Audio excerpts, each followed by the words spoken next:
Hey y'all, what's happening? Chinese here, also known as China Acosta, an actress and independent filmmaker. Happy Thursday.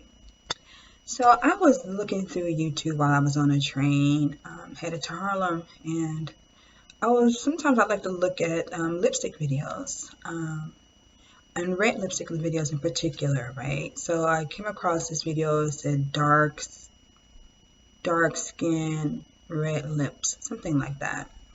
And I clicked on the video and it was a young lady. Her face was perfection. I mean, eyes were perfect. The contour of her eyes were perfect, beautiful. The color of her eyes were beautiful. She's still alive, she has these deep dimples. They're so deep.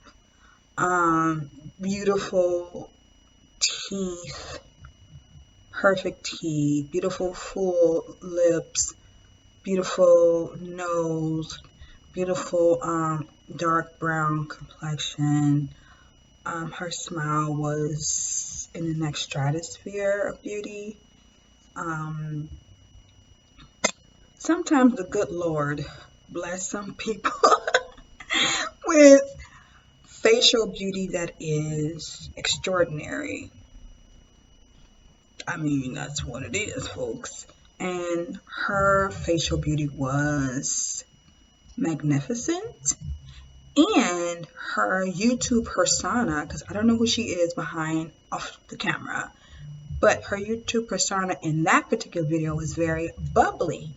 And she was smiling throughout the video, and her smile is in the next stratosphere on a beauty tip as well. And she got 10,000 likes. Now, I'm not even talking about the red lipstick. The red lipstick was beautiful too. I mean, it was beautiful, right?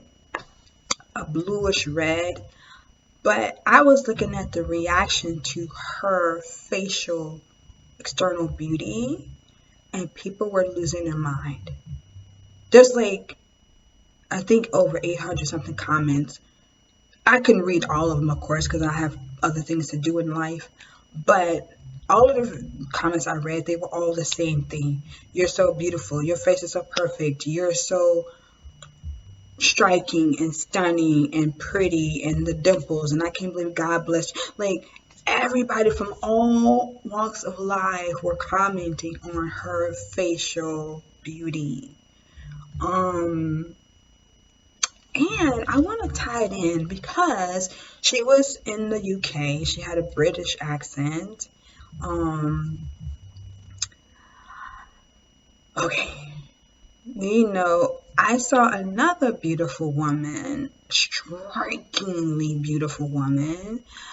She was of immediate African ancestry. Living in the forest of East India, and I think I spoke about her before, and she was extraordinarily beautiful facially, and everybody was commenting on this video. The video was like a really great video about like this particular ancient tribe, like keeping outsiders out and maintaining this like heaven-like existence, living off of fruit trees and fish and animals and water, and just living among each other in peace, singing and dancing and just enjoying each other and procreating and singing songs and putting on face paint and adorning their heads and their bodies and just living life as God intended without any freaking foreigner outsiders, and they don't need currency because they have fruit trees and water and they fish and they hunt. They don't even need money. They don't even need money. I think they are living in heaven on this particular earth. But this particular woman, people were commenting on foreigners, leave them alone. They're at peace. They're good, right? But most of the comments, in addition, it was twofold. It was like, leave them alone. They're happy foreigners. They don't want any help from you foreigners. They're good. Like, they have a harmonious living environment, leave them the fuck alone, right?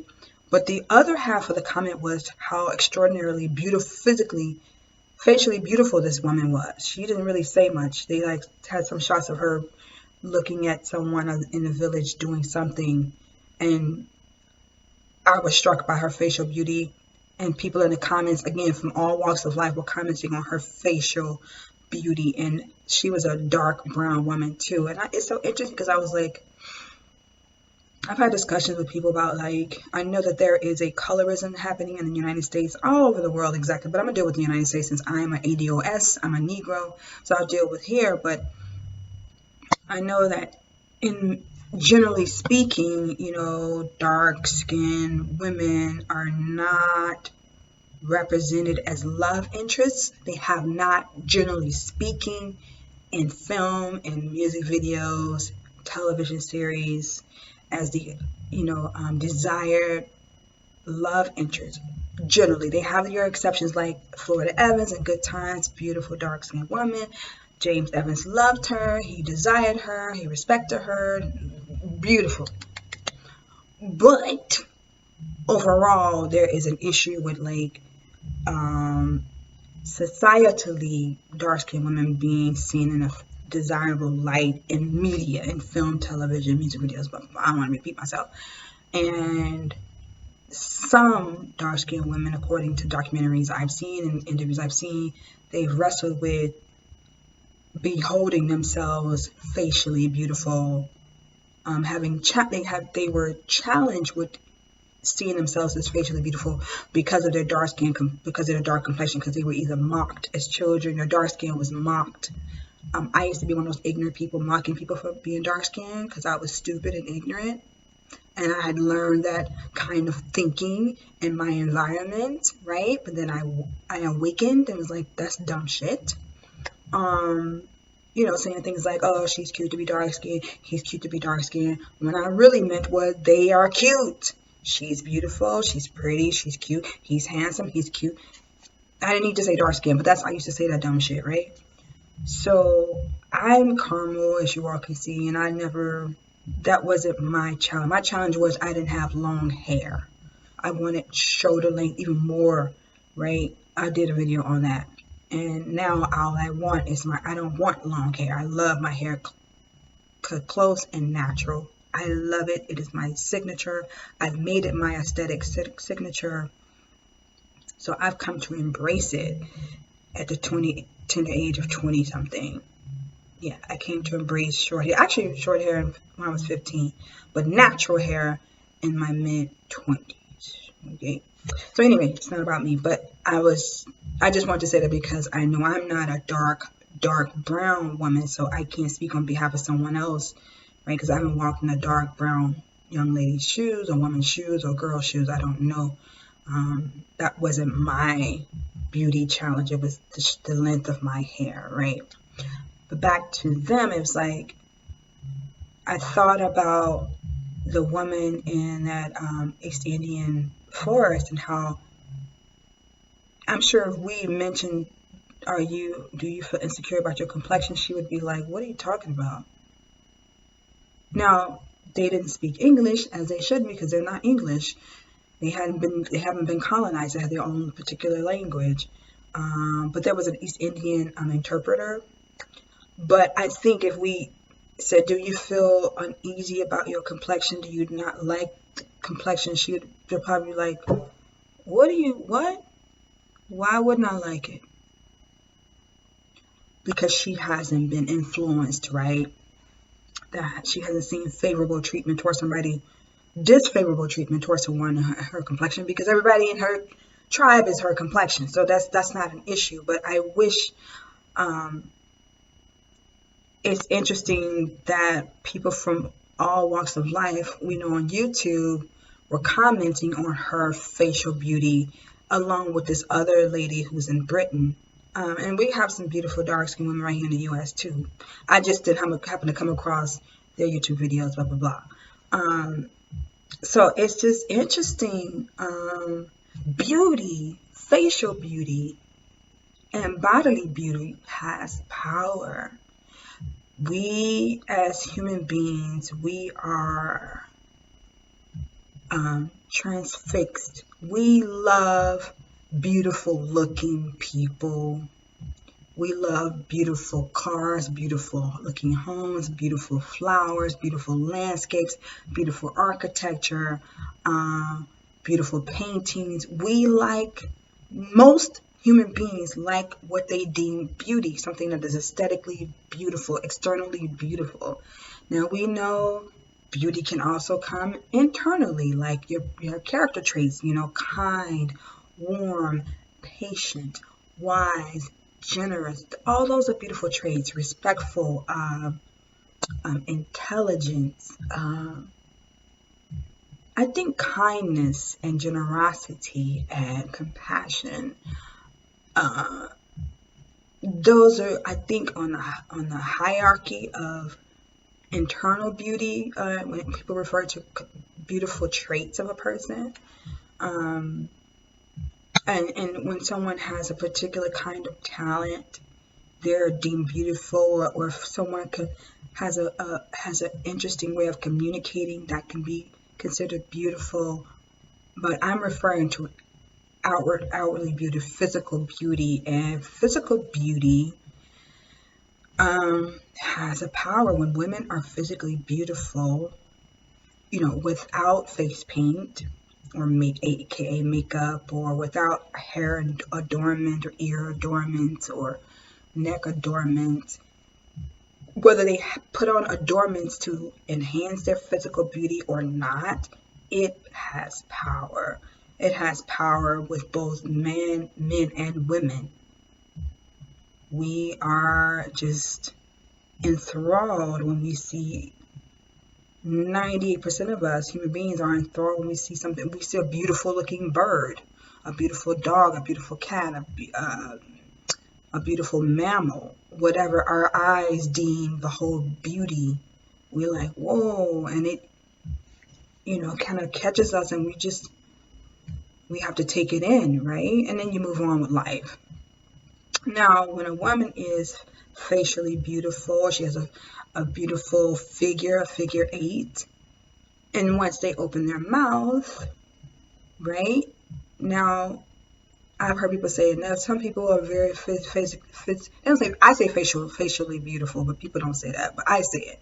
People are outwardly beautiful. They usually have a negative personality. Now that's a stereotype too, right?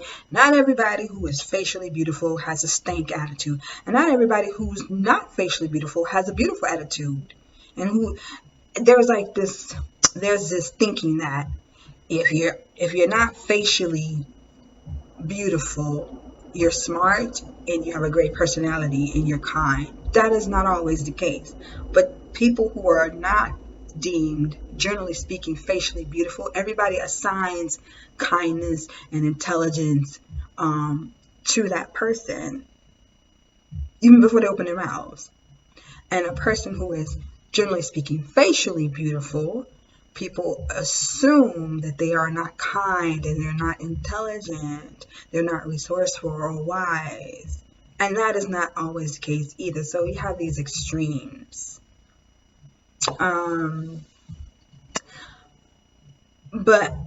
I know when intelligence has people who are intelligent and or have a great way of communicating, that's appealing too, right? And that's powerful as well. Like people just want to listen to you because you just have a way with words, and you have a clear understanding of a subject matter, and you can communicate it so eloquently. People are enthralled by that as well, right? That's another kind of power that one can possess. Or if you're a very creative person and your creativity appeals to a lot of people, right? That's another kind of power one can possess as well. But it's interesting to watch men who are very intelligent, or women who are intelligent, and as they just a facially beautiful woman walks into a room, like everybody takes notice, and they do now until they open their mouths. They possess this power. people just want to look at you, and people are nicer to you before you, let's say, before you open your mouth. If you come in facially beautiful and dressed neat, and not even be stylish, that's a whole nother level. And you come into a room and you give off a warm, kind of presence, energy, and you're facially beautiful, forget about it. Like, people just will be enamored, by your presence, right? And they just want to look at you and talk to you, and they'll be nice to you. Yeah, I just find it interesting. I've observed men, as I was, like, let's say if I'm walking down the street and there's a facially beautiful woman who has a hourglass figure, and she dressed really nice, wearing clothes that are flattering to her figure. Men, I don't care what kind of the socioeconomic background that man has, they will just stop and look. They will look. I don't care if they're having a conversation. I don't care if they're having a conversation. They will just stop and take in her beauty. Everything stops. And that's women too. There is power in beauty. I know people want to just say, like, oh, it's about your inner beauty. And that is true. I'm not subtracting from inner beauty.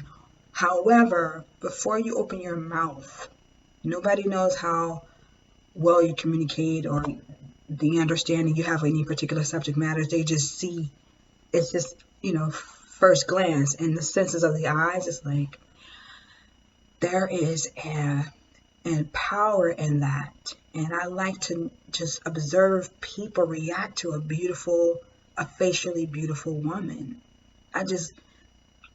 It's something to see. It is something to see. I mean, I'm the same way when I see a woman, like those two women in those YouTube videos. You just in awe of it. I'm sorry, outward beauty has power. It does. I'm sorry. I know for people want to be so deep and like, no, that doesn't really matter. Yes, it does. Yes, it does. People are nicer to people who are outwardly beautiful, physically beautiful. They are. Now, again, until they do something that is not, unless they demonstrate an ugly personality trait, people will treat you more favorably. At the start, they will. Now, if you're not facially attracted, generally speaking, to people in the room, but your personality is beautiful, then you will be treated with respect and kind, and people will want to be around you. I just wanted to say that because I was just reading all those comments, and people were just like, oh my God, God really bless you. It's not fair. I mean, they were all being nice to her, like, you're so beautiful. And she's like, y'all, she responded, y'all are making me tear up with all these kind words, but it's true. And I'm wondering, what is it like? Like Denise Vanity, her real name was Denise Matthews. She was facially perfect to me and my sister. And it's like, when you possess that kind of beauty, I wonder, does that individual, do they make an extra effort to be kind to strangers, to be warm and inviting to strangers, so people don't diminish their personality? Do they make an extra effort to be to be an avid reader of many subjects, so that people don't, because people assume, generally speaking, that a facially attractive person is not smart, not intelligent, not articulate, right? But do they make an extra effort to, read so many things so they can, so that they can debunk the myth of them not being intelligent? Because you can inhabit both worlds. You can be externally beautiful and intelligent and a great communicator. You can possess both. One takes effort, right? Because if you are facially beautiful, that's just genetics.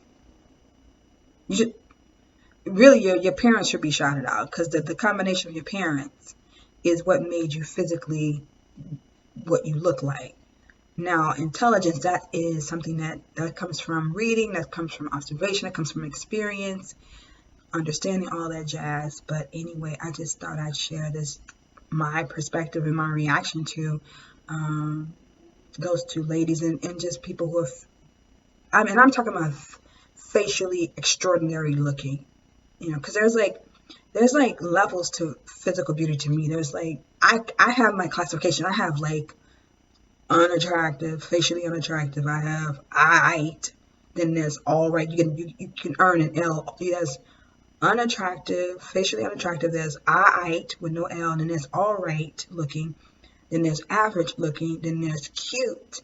Then there's pretty. Then there's gorgeous. Then there's striking. Then there's stunning. I think stunning is, for me, that's the hierarchy of physical beauty for me.